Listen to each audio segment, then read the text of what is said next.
Pengantar, pada pertemuan sebelumnya, kita telah mempelajari apa dan bagaimana reaksi berbagai kelompok terhadap pewartaan Yesus. Ada yang menerima dan menolak. Mereka yang menolak bersepakat untuk menyingkirkan Yesus sampai sengsara bahkan sampai wafat atau mati di kayu salib. Ini adalah konsekuensi dari pewartaan Yesus. Maka pada kesempatan ini, kita akan membahas sengsara dan wafat Yesus. Dengan membahas subtema ini, peserta didik diharapkan mampu 1. Menggali pengalaman menderita dalam kehidupan sehari-hari. 2. Memahami penderitaan beberapa tokoh. 3. Memahami kisah sengsara Tuhan Yesus. 4. Menilai diri sendiri melalui pendalaman pernyataan refleksi. 5.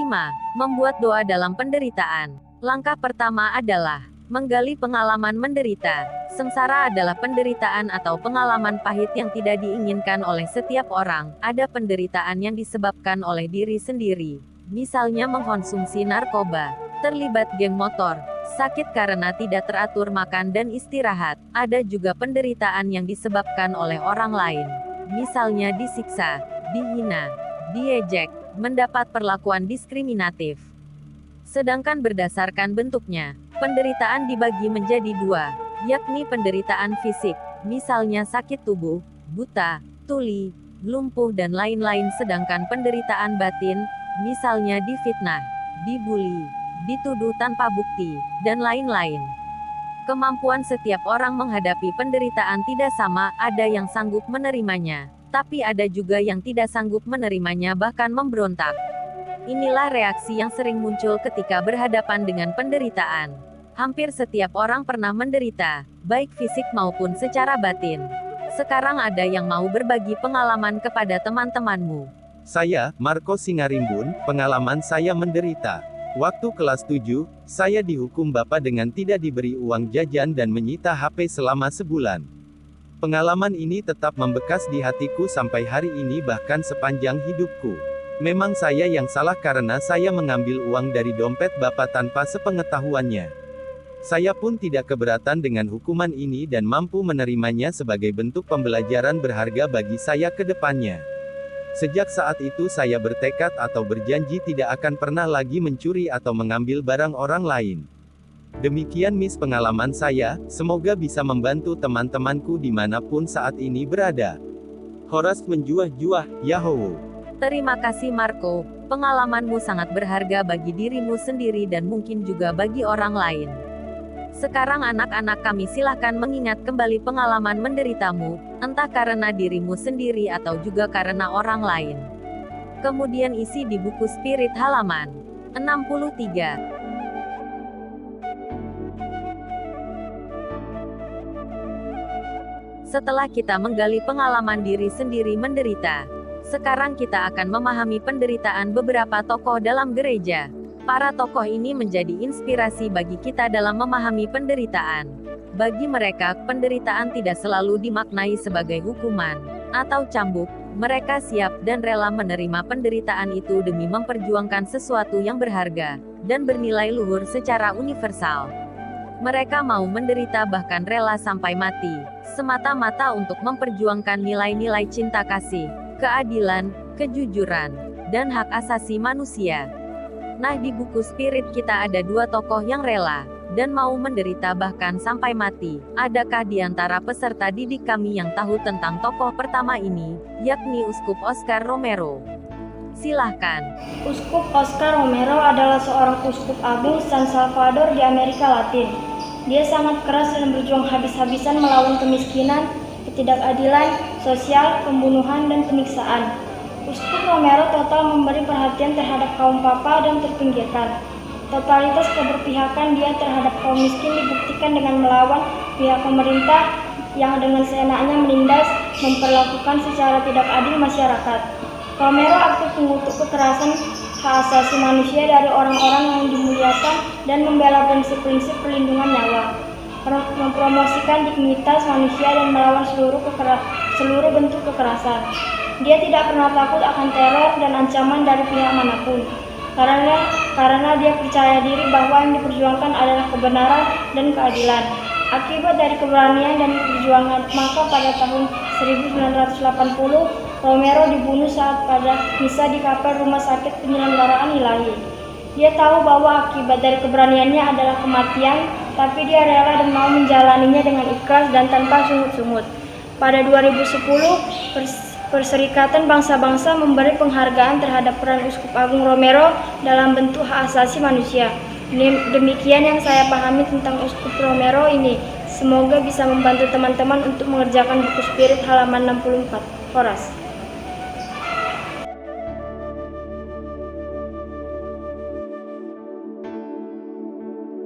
Terima kasih Jessica. Penjelasanmu tentang Uskup Romero sudah bagus, tapi untuk mengetahui lebih dalam lagi tentang uskup ini, anak-anak kami boleh mencari dari Google tentang Uskup Romero ini. Nah, masih ada lagi satu tokoh inspiratif dalam memaknai penderitaan, yaitu Ibu Teresa dari Kalkuta. Siapa yang bisa menguraikan tentang ibu hebat ini? Saya, Anna Periera P.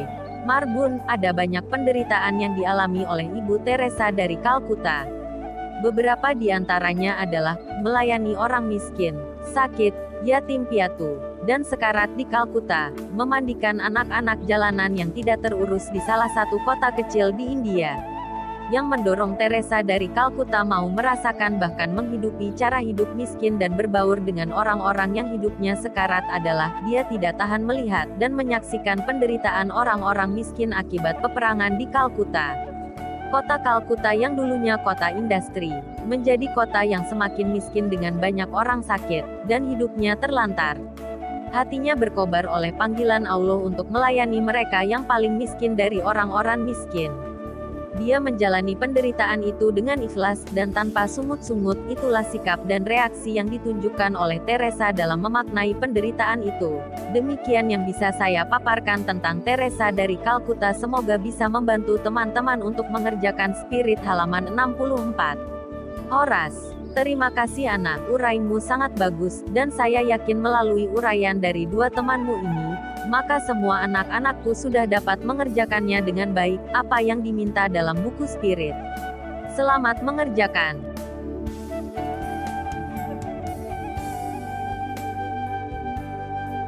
Langkah kedua, memahami kisah sengsara Tuhan Yesus.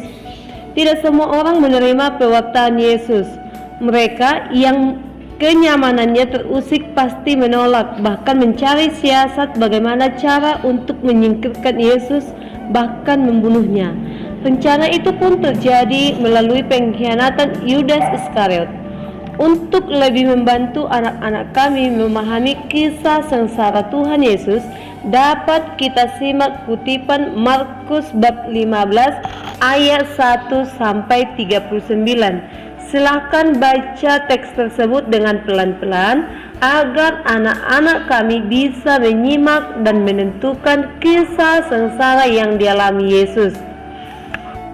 Nah, setelah dibaca dengan seksama, coba Rafael Situmorang, apa siksaan fisik yang dialami dari para algojo berdasarkan teks tersebut?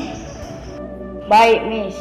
Adapun siksaan fisik yang dialami Yesus adalah dimahkotai duri, memukul kepalanya dengan bulu, meludahinya, memikul salib, mencambukinya. Demikian yang saya temukan penderitaan fisik yang dialami Yesus dari teks tersebut. Terima kasih, Miss. Terima kasih, Rafael. Barangkali masih ada lagi penderitaan fisik yang dialami Yesus. Silahkan periksa dan temukan.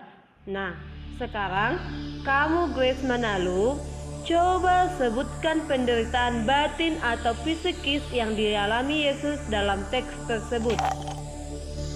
Oh ya Miss, setelah saya baca teks tersebut, ada beberapa penderitaan batin yang dialami Yesus, yakni dituduh melakukan kejahatan meskipun tidak ada bukti. Sehingga Pilatus pun dalam penyelidikannya sebenarnya tidak menemukan kesalahan apapun yang dilakukan Yesus, maka Pilatus menyerahkan keputusan ke tangan orang banyak yang tanpa pikir panjang berteriak, "Salibkan dia!" Penderitaan lain adalah diolok-olok seperti orang yang tidak punya harga diri, dikhianati, dan dicela seakan tidak ada lagi yang benar dilakukan Yesus. Ini yang saya temukan, Miss. Terima kasih dan salam sehat untuk kita semua. Horas. Terima kasih atas jawabanmu Grace yang sudah sangat bagus, tapi barangkali masih ada penderitaan batin yang dialami Yesus. Silahkan cari dan temukan dari teks tersebut. Nah, setelah Yesus menjalani semuanya itu, apa reaksi yang ditunjukkan Yesus terhadap penderitaan itu? Apakah dia memberontak, mengeluh atau bagaimana? Ayo, ada yang tahu anak-anakku? Saya Yohanes Sitorus. 1. Ayat 5. Yesus sama sekali tidak menjawab tuduhan-tuduhan imam-imam. 2. Ayat 17.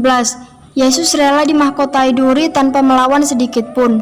3. Ayat 19. Yesus tidak menolak dan mengelak pada saat kepalanya dipukuli dan mukanya diludahi. 4. Ayat 24. Yesus tidak memberontak meskipun dia disalibkan dan pakaiannya dibagi-bagi dan diundi. Sedangkan reaksi Yesus atas penderitaan batin yang dialami pada 1 ayat 20a, Yesus tidak membalas olok-olokan atau pelecehan yang dituduhkan padanya. 2 ayat 31. Sekali lagi Yesus diam saja dan tidak membalas sedikit pun olok-olokan para imam dari ahli Taurat yang mengatakan, orang lain ia selamatkan, tetapi dirinya sendiri tidak dapat ia selamatkan. Ini yang saya temukan reaksi Yesus yang sangat tenang dan mengagumkan atas penderitaan yang dia alami. Hal ini patut kita contoh dan teladani. Terima kasih dari saya Yohana. Semoga bisa membantu pemahaman teman-teman sekalian. Horas dan salam sehat untuk kita semua. Oh, luar biasa temuanmu Yohana. Terima kasih banyak ya. Nah, sekarang kamu Catherine, apa tanda-tanda yang terjadi menjelang kematian Yesus? Adapun tanda-tanda yang terjadi menjelang kematian Yesus adalah kegelapan meliputi seluruh daerah itu dan berlangsung sampai 3 sore. Tabir bait suci terbelah 2 dari atas sampai ke bawah. Inilah tanda-tanda yang terjadi. Terima kasih. Oke, terima kasih Catherine. Memang itulah tanda-tanda yang terjadi. Hal terakhir dari pendalaman teks ini adalah pengakuan yang diucapkan oleh Algojo dan orang banyak saat menjelang kematian Yesus. Dan apa makna pengakuan tersebut? Adakah di antara anak kami yang mau mencoba? Saya Dean. Pengakuan para Algojo adalah sungguh orang ini adalah anak Allah. Maknanya mereka secara tidak langsung mau menyampaikan penyesalan atas tindakan mereka yang telah membunuh Yesus dan sekaligus mengungkapkan imannya kepada Yesus. Demikian dari saya, terima kasih. Terima kasih Dean.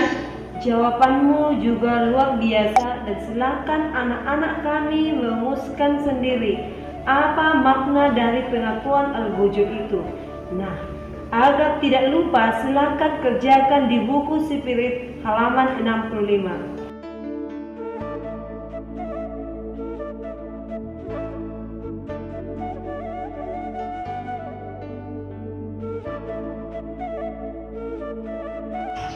Langkah ketiga, penilaian. Yaitu yang pertama, penilaian sikap. Kamu mengalami penderitaan, demikian juga Yesus.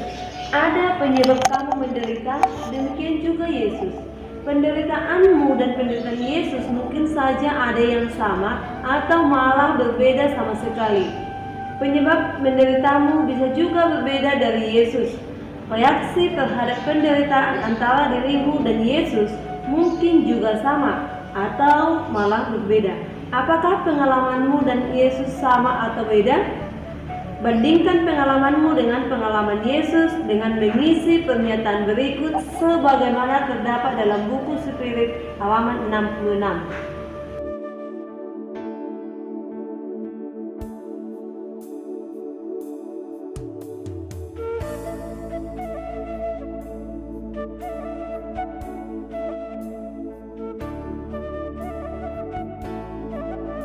Yesus menderita bukan karena kesalahannya, melainkan karena pewartaannya mengusik kenyamanan orang-orang mapan di tengah masyarakat. Yesus mengkritik dan menyela sikap hidup dan kesalahan mereka. Mereka pun menyalibkan Yesus sampai mati. Hingga kini masih banyak orang menyalibkan Yesus lewat cara hidup yang jauh dari ajarannya. Apakah kamu masih menyalibkan Yesus atau tidak? Kerjakan refleksi berikut ini. Beri tanda cek pada salah satu kolom pilihan sesuai pengalamanmu.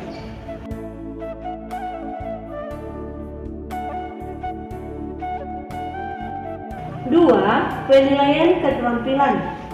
Walaupun menanggung sengsara dan penderitaan yang sangat berat, Yesus tetap taat dan setia kepada Allah dan mencintai manusia dengan tulus. Tak ada dendam dan marah dalam dirinya. Ia menyerahkan seluruh hidupnya kepada Allah. Dalam keadaan menderita, Yesus masih dapat melakukan yang baik kepada orang lain. Kita juga harus menjadi seperti Yesus. Temukanlah sisi positif dalam setiap kisah hidupmu dengan tetap pasrah atau berserah kepada Allah. Tidak dendam atau mau mendoakan orang yang bersalah kepadamu. Tidak menjadikan penderitaan sebagai alasan untuk tidak berbuat baik, serta tetap memiliki ketekunan walau harus bersusah payah menjalani hidup. Tunjukkanlah usahamu meniru Yesus dengan membuat doa yang berisi sikap taat dan setia kepada Tuhan serta cinta kepada sesama dengan tulus. Tidak dendam sedikit pun, namun semakin memiliki ketekunan untuk menjadi pribadi yang lebih baik.